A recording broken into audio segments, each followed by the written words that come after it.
এখন যে ম্যাথটা সলভ করব এই ম্যাথটা ঢাকা, দিনাজপুর, সিলেট ও যশোর বোর্ডে এসছে 2018 সালে।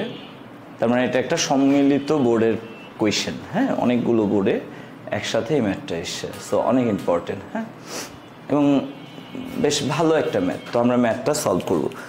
তো স্যার, আমরা যদি এই ম্যাথটা সলভ করতে চাই, হ্যাঁ, অ্যাট ফার্স্ট আমাদের কী করা উচিত? ছকটা আঁকা উচিত। আমরা তো ব্যাংক সমন্বয় বিবরণী করতেছি, তাই না? বলো, এখানে কয়েকটা করণীয় আছে, তো আমরা সবগুলো করণীয় করব না, আমরা আপাতত খ করব।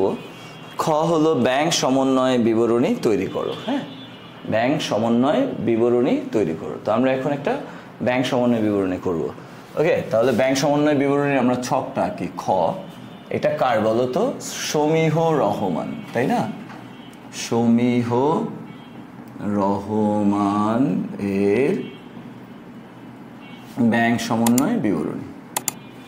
ব্যাংক সমন্বয় বিবরণী। ওকে, আমরা কবে করতেছি? 2017 সালের 31শে মার্চ তারিখে করতেছি।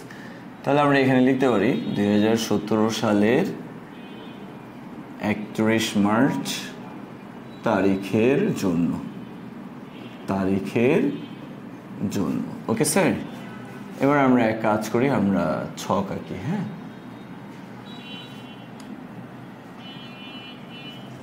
ওকে, আমরা এখানে ছক এঁকে ফেললাম।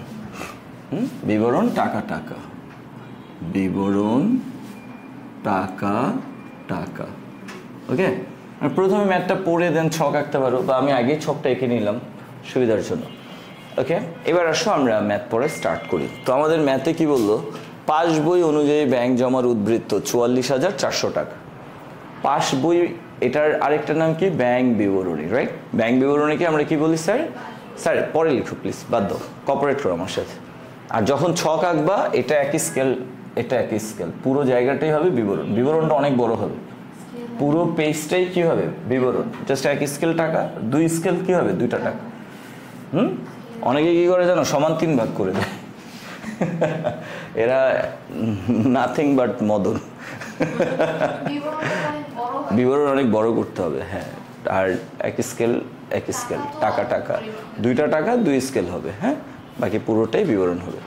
আচ্ছা, যাই হোক, তো আমাদের প্রশ্নে ব্যাংক জমা দেয়া আছে 44,400, কোন বই অনুযায়ী?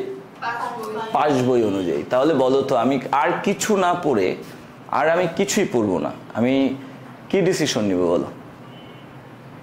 পাস বই অনুযায়ী ব্যাংক জমা দেয়া আছে, আমাকে কি করতে হবে?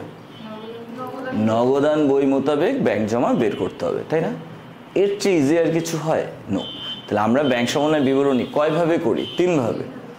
নগদান বই অনুযায়ী টাকা থাকলে পাস বই অনুযায়ী টাকা বের করতে হবে, তারপরে হলো পাস বই অনুযায়ী থাকলে নগদান বই অনুযায়ী করতে হবে, আর যদি দুইটাই থাকে উভয় জের সংশোধন করতে হবে। এই হলো। তো আমাদের কি 2টা জের আছে? নো, আমাদের পাস বই অনুযায়ী আছে। সো আমাকে কি করতে হবে? নগদ বই অনুযায়ী ব্যাংক জমার পরিমাণ বের করতে হবে। জাস্ট প্রথম লাইনটা পড়ে আমি বুঝে গেলাম আমি কি করব, তাই না? বলো। ওকে, তো নিয়ম হলো, যেই বিবরণ অনুযায়ী টাকা দেয়া আছে ওইটাকে কোথায় রাখবো? উপরে রাখবো। তাহলে আমরা এখানে উপরে লিখি পাস বই মোতাবেক ব্যাংক জমা।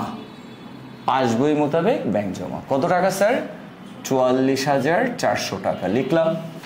তাহলে নিচে কি হবে? পাস বই অনুযায়ী তো প্রশ্নে দেয়া আছে, সো এটাকে আমরা উপরে লিখলাম, প্রশ্নে যেটা ওটা উপরে লিখবো। আর আমরা কি বের করব? নগদান বই অনুযায়ী ব্যাংক জমা, সো এটা কোথায় চলে যাবে? নিচে। তাহলে আমরা নিচে লিখে ফেলি, হ্যাঁ, নগদান বই মোতাবেক ব্যাংক জমা। নগদান বই মোতাবেক ব্যাংক জমা কত আমরা কি জানি? আমরা কিন্তু জানি না। সো আমরা যেহেতু জানি না, আমরা এটা খালি রাখলাম। আর এই যে পুরো স্পেসটা, এই স্পেসটা কয় ভাগ হয়ে যাবে? 2 ভাগ, তাই না? একটা অংশ হলো কি? যোগ, আর একটা অংশ কি? বিয়োগ। তো আমরা সমান 2 ভাগ করে রাখলাম, যোগ আর বিয়োগ। এই যে আমাদের এখানে যে অনেকগুলো লেনদেন দেওয়া আছে, এই লেনদেনগুলোর মধ্য থেকে কেউ কেউ কোথায় যাবে? যোগের অংশে। আবার এই লেনদেনগুলোরই কিছু কিছু লেনদেন কোথায় আসবে? বিয়োগের অংশে। কে যোগের অংশে, কে বিয়োগের অংশে যাবে, এই ডিসিশনটা নেওয়ার জন্য আমরা দুইটা টেস্ট করব। কয়টা টেস্ট? দুইটা টেস্ট। চলো এই যে এইখানটায় আমরা টেস্ট করি। হ্যাঁ, সিবি মানে ক্যাশ বুক, নগদান বই, আর বিএস মানে কি ব্যাংক স্টেটমেন্ট, ব্যাংক বই। হ্যাঁ, ব্যাংক বিবরণী। তাহলে এটা হলো নগদান বই আর এটা হলো পাস বই। ওকে, তো কয়টা টেস্ট করব? দুইটা। লেনদেনটা পড়ে অ্যাট ফার্স্ট আমরা বোঝার চেষ্টা করব নগদান বইতে কী প্রভাব পড়লো, ব্যাংক বিবরণীতে কী প্রভাব পড়লো, অ্যান্ড দেন আমরা কি করব? কম্পেয়ার করব। কি করব? কম্পেয়ার করব। ওকে, তো কম্পেয়ারটা কেমনে হয়, কিভাবে করতে হয়? এই উপরের তুলনায় নিচে, উপরে যে আছে তার তুলনায় নিচে যে আছে সেখানে বেশি হলে যোগ, আবার উপরের তুলনায় নিচে যে আছে সেখানে কম হলে কি হবে? বিয়োগ।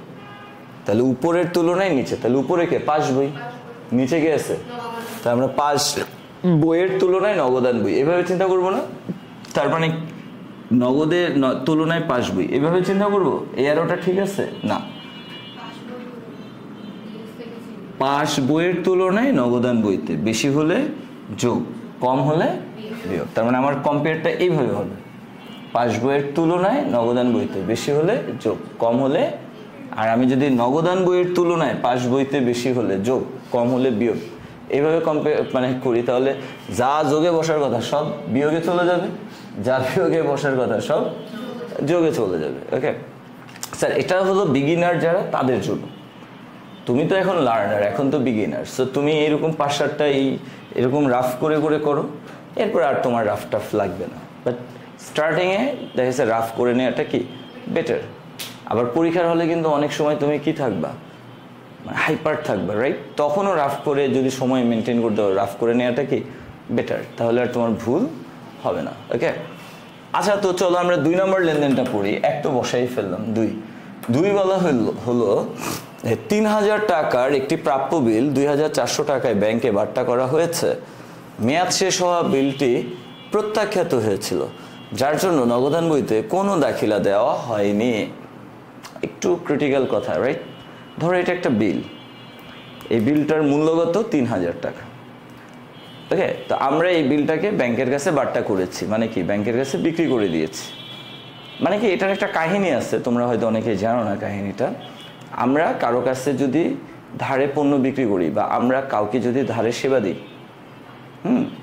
তো এই ধারে পণ্য বিক্রয় বা ধারে সেবা দেওয়ার কারণে আমরা তার কাছ থেকে যে ডকুমেন্টটা পাবো, ওই ডকুমেন্ট বা দলিলটাকে প্রাপ্য বিল বলা হয়। কি বলা হয়? মানে আমি তার কাছে টাকা পাই, এটার ডকুমেন্ট কি? প্রাপ্য বিল। তো প্রাপ্য বিল সাধারণত ভবিষ্যতে একটা নির্দিষ্ট সময় পর টাকাটা পাওয়া যায়। হ্যাঁ, ধরো এটা যদি একটা প্রাপ্য বিল হয় 3 মাস মেয়াদি, তার মানে 3 মাস শেষ হয়ে গেলে আমি কি করব? এই প্রাপ্য বিলের টাকাটা আদায় করব, যে এই বিলে স্বীকৃতি দিয়েছে বা যার কাছে আমি ধারে বিক্রি করেছি। ওকে, তাহলে বলো প্রাপ্য বিলের টাকা কি আমি এখনই পাবো, নাকি এটা পাওয়ার জন্য আমাকে ওয়েট করতে হবে? ধরো এমন একটা ঘটনা ঘটলো, ওয়েট করার মতো টাইম নেই, আমার এখনই টাকাটা দরকার। সেক্ষেত্রে একটা ব্যবস্থা আছে। কি ব্যবস্থা জানো? এই প্রাপ্য বিলটা নিয়ে আমি কোনো ব্যাংকে যেতে পারি বা কোনো আর্থিক প্রতিষ্ঠানে যেতে পারি, গিয়ে আমি এই বিলটা তাদের কাছে বেচে দিতে পারি। এটাকে বলে বিল বাট্টাকরণ। কি বলে? তাহলে তুমি চাইলে 3 মাস ওয়েট করে প্রাপ্য বিলের টাকা আদায় করতে পারো, যে স্বীকৃতি দিয়েছে তার কাছ থেকে। অথবা যদি তোমার ইমিডিয়েট ইমার্জেন্সি হয়, তাহলে তুমি বিলটাকে নিয়ে কোনো একটা ব্যাংকের কাছে বা আর্থিক প্রতিষ্ঠানের কাছে বিক্রি করে দিতে পারো। ওকে, তো আমরা এই বিলটার দাম কত? 3000। এই বিলটা নিয়ে আমরা একটা ব্যাংকের কাছে বিক্রি করতে গেলাম। বলো তো ব্যাংক আমার কাছ থেকে এটা 3000 টাকা দিয়ে কিনবে? বলো, কিনবে? তুমি যদি ব্যাংক হও, আমি তোমার কাছে গেলাম, ভাই আমি এই বিলটা বেচতে চাই, এটার মূল্য 3000, তুমি কি 3000 দিয়ে কিনবা? অবশ্যই না।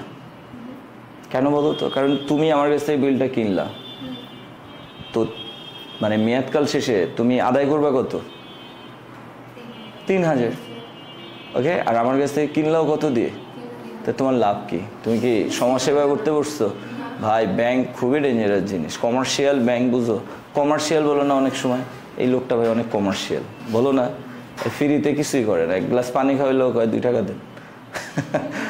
খুবই কমার্শিয়াল ব্যাংক হলো, একদম 100% কমার্শিয়াল।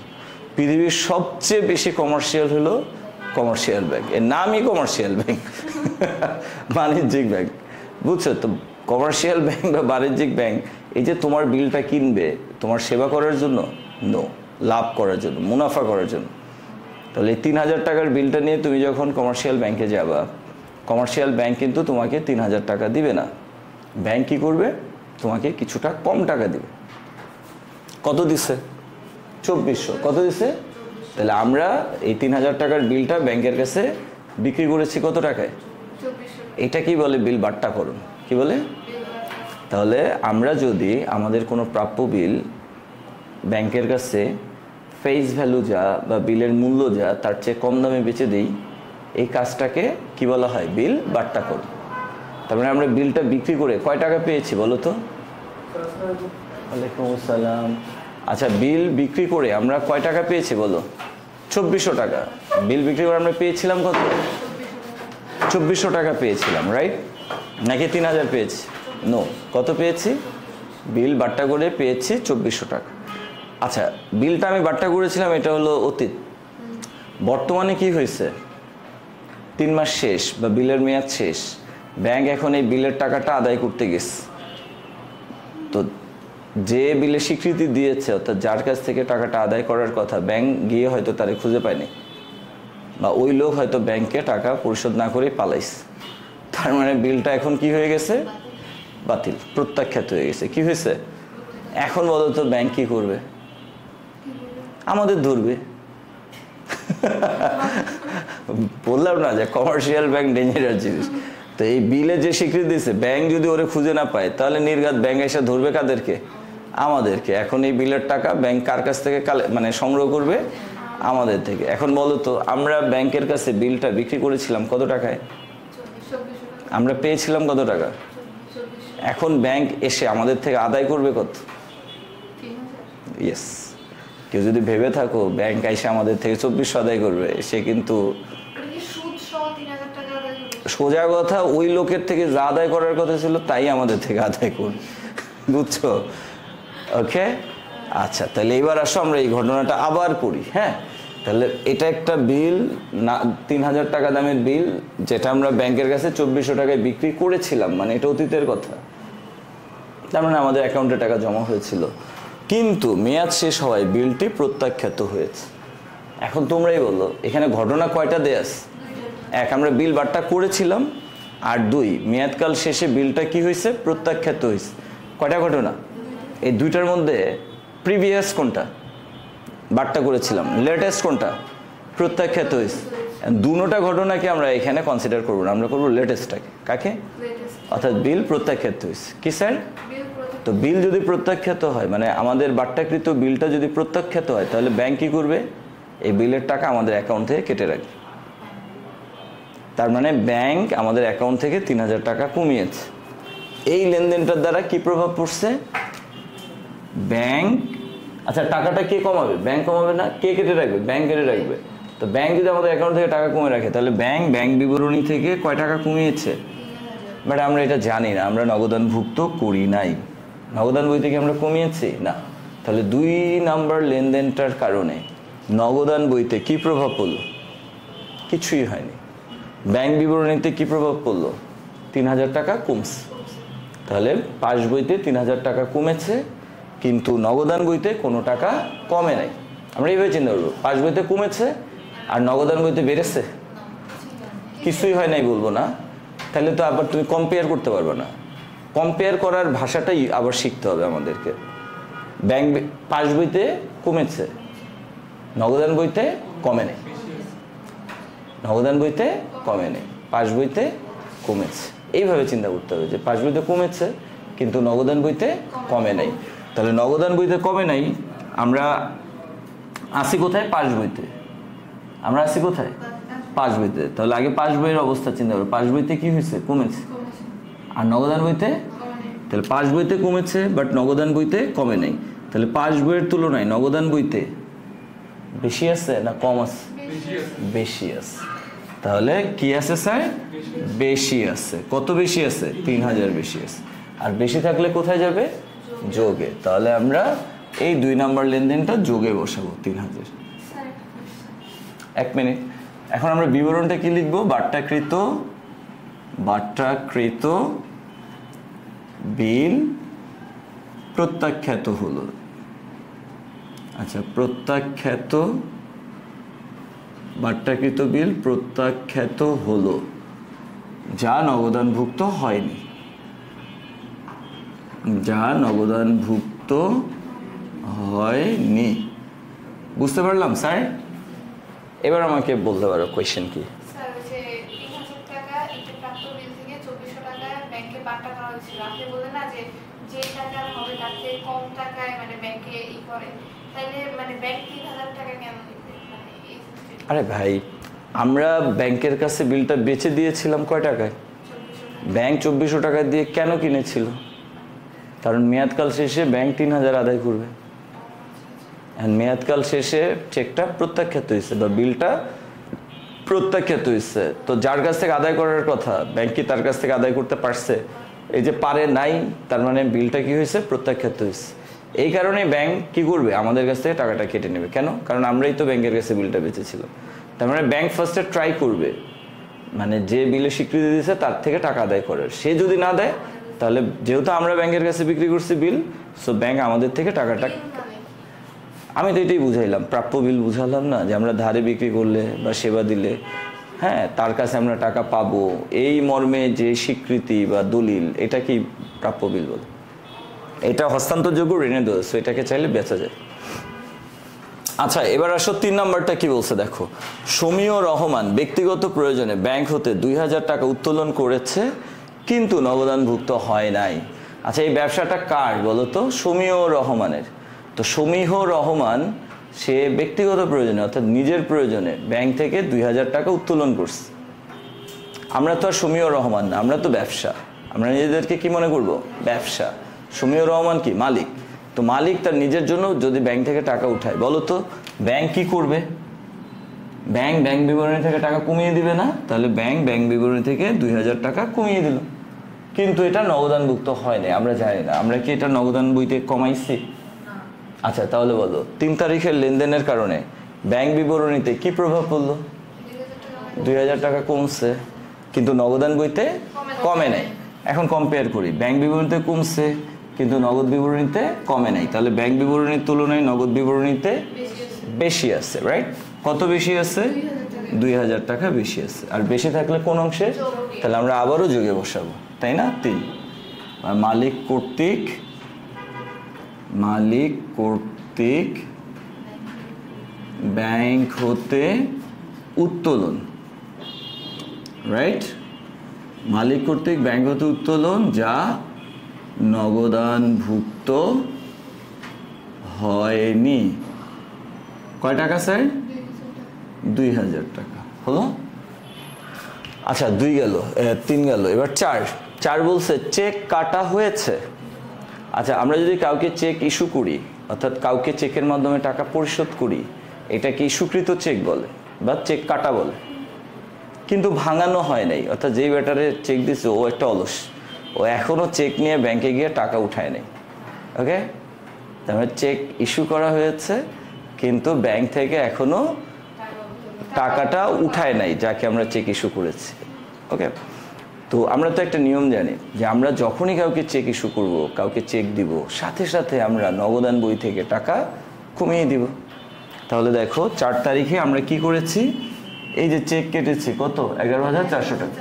তার মানে আমরা সাথে সাথে নগদান বই থেকে 11400 টাকা কমিয়ে দিয়েছি, তাই না বলো?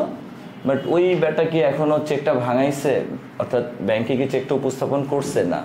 তো আমরা যখন চেক ইস্যু করি আমরা সাথে সাথে নগদান বই থেকে কমাই, কিন্তু ব্যাংক কি সাথে সাথে কমায়? নো। যাকে আমি চেক ইস্যু করেছি সে যদি ব্যাংকে গিয়ে চেকটা উপস্থাপন করে তাহলে ব্যাংক কি করবে? টাকা কমাবে। বাট সে তো এখন উপস্থাপন করে নাই, ভাঙায় নাই, তার মানে ব্যাংক কি কমাইছে? নো, কমায় নাই। আচ্ছা, তাহলে দেখো নগদান বইতে টাকা কমছে, তাই না বলো? কিন্তু ব্যাংকে কি কমছে? না। তাহলে আমরা বলতে পারি ব্যাংকে কমে নাই কিন্তু নগদান বইতে কমছে। মানে কম্পেয়ার করার শর্তে আমরা এইভাবে চিন্তা করব, ব্যাংকে কমে নাই কিন্তু নগদান বইতে কমছে। এবার আসো কম্পেয়ার করি, তো ব্যাংকে কমে নাই, নগদান বইতে কমছে, তাহলে ব্যাংকের তুলনায় নগদান বইতে কি আছে? কম আছে। কি আছে স্যার?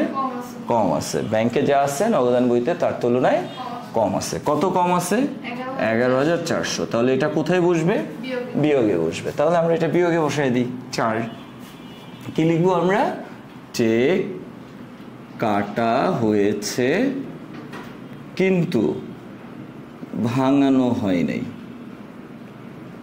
কিন্তু ভাঙানো হয়নি। কয় টাকা স্যার? 11,400 টাকা। স্যার এই যে আমি কাজটা করতেছি এটা কিন্তু তোমাদেরকে সহজে বোঝানোর জন্য করতেছি, এটা কিন্তু নেসেসারি না, এটা রাফ। ওকে, অনেকে যে ডান হাত বাম হাত কি করে না করে দরকার নেই, এর চেয়ে এটা অনেক ইজি প্রসেস। ওকে, আচ্ছা এরপরে আসো আমরা 5 দেখি। 5 কি বলছে?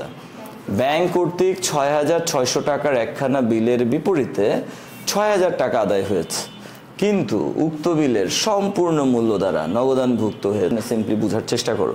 আচ্ছা, ব্যাংক কর্তৃক 6,600 টাকার একখানা বিলের বিপরীতে 6,000 টাকা আদায় হয়েছে, মানে একটা বিল আমরা ব্যাংকে জমা দিয়েছিলাম। ধরো এটা একটা বিল, ওই প্রাপ্য বিলের মতো এটা একটা বিল, দাম কত? 6,600। তো আমরা ব্যাংকের কাছে এই বিলটা দিয়েছিলাম টাকা আদায় করার উদ্দেশ্যে। ব্যাংক 6,600 আদায় করতে পারে না, আদায় করছে কত? 6,000। তাহলে তোমরাই বলো তো ব্যাংক বিবরণীতে কয় টাকা বাড়াবে? 6,000। ব্যাংক যা আদায়, আচ্ছা ব্যাংক 6,600 বাড়াবে? ব্যাংক তোমার দুলাভাই লাগে না? হ্যাঁ, আবারও বলি, ব্যাংকে দেখো বিলের দাম কত? 6,600, বাট ব্যাংক আদায় করছে কত? তো ব্যাংক যা আদায় করছে ব্যাংক তো তাই বাড়াবে, রাইট? তাহলে ব্যাংক, এটা কয় নাম্বার? 5। তাহলে ব্যাংক বিবরণীতে কয় টাকা বাড়াবে বা কত বাড়িয়েছে? 6,000। কিন্তু আমরা নগদান বইতে বিলের পূর্ণ মূল্য বাড়িয়েছি। পূর্ণ মূল্য মানে কত? 6,600। তার মানে আমরা নগদান বইতে বাড়িয়েছি কত? 6,600। তাহলে নগদান বইতে বাড়ানো হয়েছে কত? 6,600। ওকে স্যার, এবার আমরা একটু দেখি। তাহলে দেখো ফার্স্টে আমরা আসি কোথায়? ব্যাংক বিবরণীতে। ওকে, তো ব্যাংক বিবরণীতে কয় টাকা বাড়ানো হয়েছে? 6,000। আর নগদান বইতে কয় টাকা বাড়ানো হয়েছে? তাহলে ব্যাংক বিবরণীতে বেড়েছে 6,000, নগদ বিবরণীতে বেড়েছে কত? 6,600। তাহলে আমরা কম্পেয়ার করি, ব্যাংক বিবরণীতে যা আছে নগদ বিবরণীতে কি তা আছে? তার চেয়ে বেশি আছে। গুড। কি আছে? কত বেশি আছে? 600 টাকা বেশি। আবার 6,600 বলল না, কয় টাকা বেশি আছে? 600 টাকা বেশি আছে। যতটুকু বেশি আছে নগদান বইতে সেটা আমরা কোথায় লিখব? যোগের অংশে লিখব। ওকে স্যার, তাহলে 5 আমরা কি লিখব? আদায়কৃত বিলের, আচ্ছা আদায়কৃত বিলের মূল্য নগদান বইতে অতি মূল্যায়ন। মূল্যটাকে আমরা অতি মূল্যায়ন করছি, তাই না? কত টাকা স্যার? 600 টাকা। আমরা কিন্তু ভুল টুল শুধরাইতেছি না, আমরা জাস্ট যা ঘুরছে কম্পেয়ার করে, ওই যে ইফেক্ট দেখাচ্ছি, কম্পেয়ার করতেছি, বেশি হলে যোগ করতেছি, কম হলে বিয়োগ করতেছি। ওকে, এখন যদি কেউ বলো স্যার এটা কি সঠিক হইলো, এটা কি ভুল হইলো, এটা কি আমি শুধরাবো, উত্তর হইলো না, আমরা এগুলো করবো না। ওকে, এখানে আমরা ব্যাংক বিবরণী থেকে নগদ বিবরণী নির্ণয় করতেছি বা নগদ বিবরণী থেকে ব্যাংক বিবরণী নির্ণয় করতেছি, তখন আমি ভুল টুটি শুধরাবো না, জাস্ট আমি যেটা জানি অল্টারনেটিভটা নির্ণয় করব। যখন উভয় জেড থাকবে তখন আমরা সংশোধন করবো, ওইটা আরেক প্যাটার্নের ম্যাথ। ওকে, এরপরে ইয়েস স্যার কাম ইন। আচ্ছা, তো 5 গেল, এবার 6। ব্যাংক কর্তৃক মঞ্জুরিকৃত সুদ 1,000 টাকা। ব্যাংক কর্তৃক মঞ্জুরিকৃত সুদ কত? তার মানে ব্যাংক আমাদেরকে সুদ মঞ্জুর করেছে কত? 1,000, এবং কর্তনকৃত চার্জ কত? 1,000। স্যার এখানে কি একটা লেনদেন না দুইটা লেনদেন?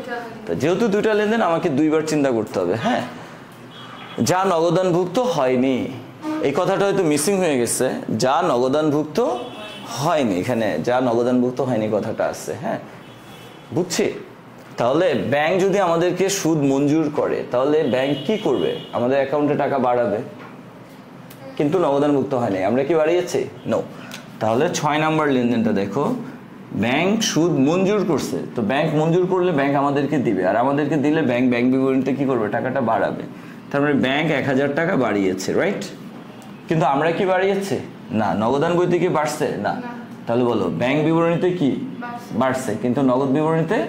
তাহলে ব্যাংক বিবরণীর তুলনায় নগদ বিবরণীতে কম আছে, তাহলে এটা কোথায় যাবে? বিয়োগে যাবে। কোথায় যাবে?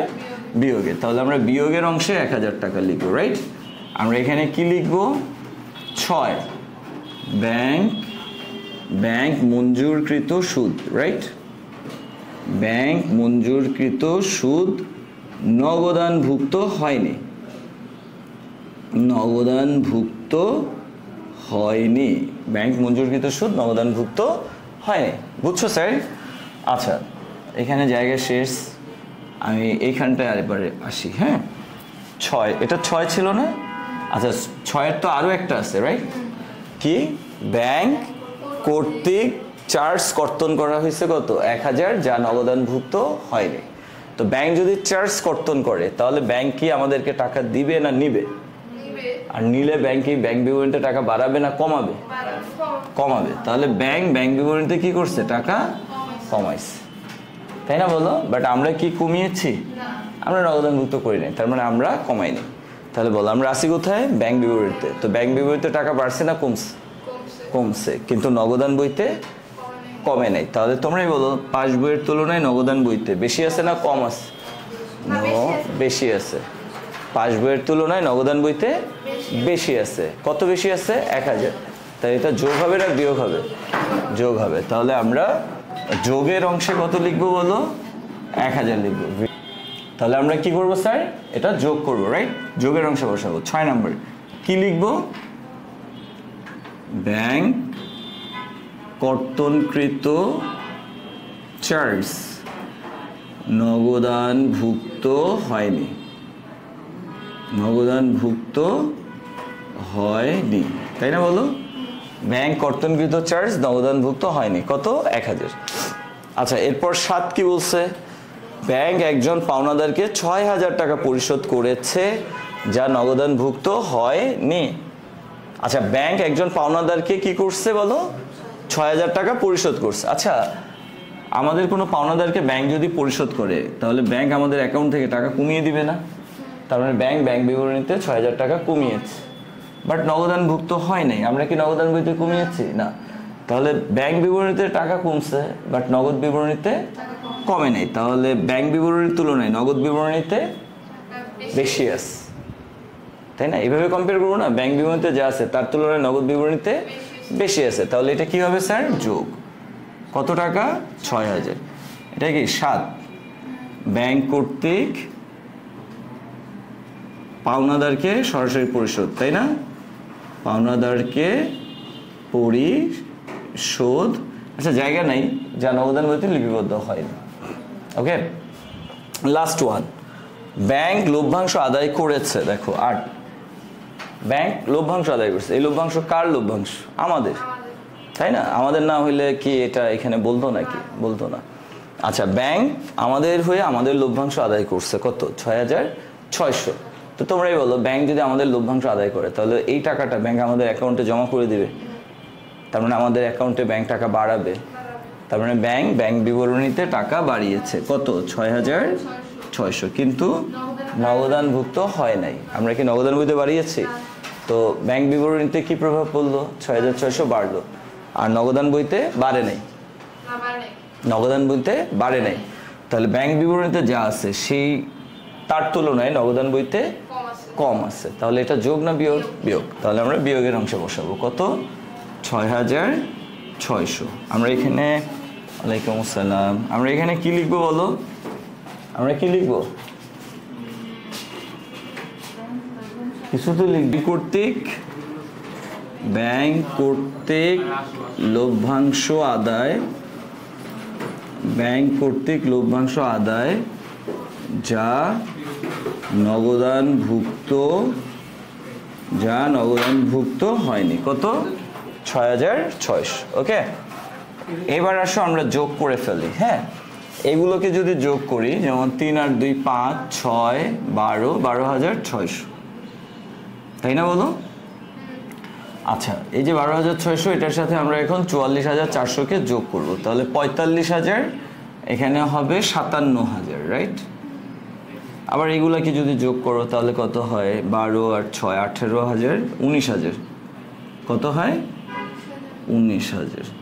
তো 57000 থেকে যদি তুমি 19000-কে বাদ দাও তাহলে হবে 48000।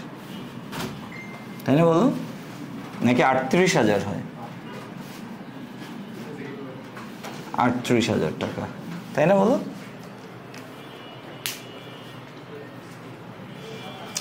বুঝতে পেরেছো স্যার? এই তাহলে পাস বই মোতাবেক ব্যাংক জমার পরিমাণ কত? 44,400। কিন্তু আমাদের নগদান বই মোতাবেক ব্যাংক জমার পরিমাণ কত হবে? 38,000 টাকা। ওকে, অঙ্কটা কি অনেক ইজি ছিল না? আচ্ছা, আমি যে প্রসেসটা ফলো করলাম এটা কি অনেক জটিল, অনেক ক্রিটিক্যাল, নাকি মানে খুবই স্পেসিফিক, তাই না বলো? জাস্ট আমরা প্রশ্নটা পড়ে ছক আঁকবো, প্রশ্নের মধ্যে যেই বই অনুযায়ী টাকা তাকে উপরে রাখবো আর অল্টারনেটিভটা নিচে রাখবো, আর এই যে লেনদেনগুলো যোগে বসাবো না বিয়োগে বসাবো সেই সিদ্ধান্ত নিব কি করে? দুইটা টেস্ট করে। কয়টা টেস্ট? দুইটা। এক, লেনদেনটা পড়ে নগদান বইতে ব্যাংক বিবরণীতে কী প্রভাব পড়লো সেটা শো করবো, অ্যান্ড দেন আমরা কম্পেয়ার করবো। কম্পেয়ারটা কীভাবে? উপরের তুলনায় নিচে বেশি হলে যোগে, আর উপরের তুলনায় নিচে কম হলে বিয়োগে। ওকে, আচ্ছা স্যার, আমি তো খ করে দিলাম। গ কি বলছে জানো? নগদান বই অনুসারে ব্যাংক জমা 35,000 টাকা ধরে ব্যাংক সমন্বয় বিবরণী তৈরি করো। তার মানে আমরা খতে কি করছি? একটা ব্যাংক সমন্বয় বিবরণী করেছি। এখন তুমি গতেও কি করবা? একটা ব্যাংক সমন্বয় বিবরণী তৈরি করবা। তবে পার্থক্যটা কোথায়? খ যখন আমরা করেছি তখন আমরা স্টার্ট করছি কি? পাস বই অনুযায়ী ব্যাংক জমা ধরে। তাহলে আমরা উপরে কি লিখছিলাম? পাস বই মোতাবেক ব্যাংক জমা কত? 44,400। এখন আমরা কি করব জানো? এখন আমরা যখন গ করব তখন আমরা স্টার্ট করব কি দিয়ে বলো তো? আমরা নগদান বই মোতাবেক করব, তাই না? এখানে নগদান বই মোতাবেক ব্যাংক জমা কত? 35,000। তাহলে আমরা এখানে কত লিখবো? 35,000। আর নিচে আমরা কি করব বলো? নগদান বই লিখবো না, লিখবো কি? পাস বই মোতাবেক ব্যাংক জমা। এটা কত আমরা জানি? এটা কিন্তু আমরা জানি না, আমরা বের করব। মজার বিষয় হলো এখন তোমার হিসাব কি এইরকম হবে? লেনদেন তো ঠিকই আছে, এখন কি তুমি এইভাবে কম্পেয়ার করবা নাকি এইভাবে কম্পেয়ার করবো? এই যে এইভাবে করবা না এইভাবে করবা? তার মানে এখানে যা তুমি যোগ লিখছো এরা সবাই চলে যাবে কোথায়? আর যাদের বিয়োগ লিখছে এরা সবাই চলে যাবে কোথায়? অর্থাৎ এটা কি হবে বলো? বিয়োগ। আর এইটা কি হবে বলো তো? এটা হবে যোগ। এতটুকুই। যখন গ করবা এই যোগের সবগুলারে বিয়োগে লিখবা আর বিয়োগের সবগুলারে যোগে লিখবা, বাস হয়ে গেছে অঙ্ক। অনেক ইজি, কিছুই করে দেওয়া, খালি দুইটারে চেঞ্জ করে দাও, ম্যাথ হয়ে গেছে। ওকে, আচ্ছা তাহলে তোমরা এই ম্যাথটা বাসায় করবা। ওকে,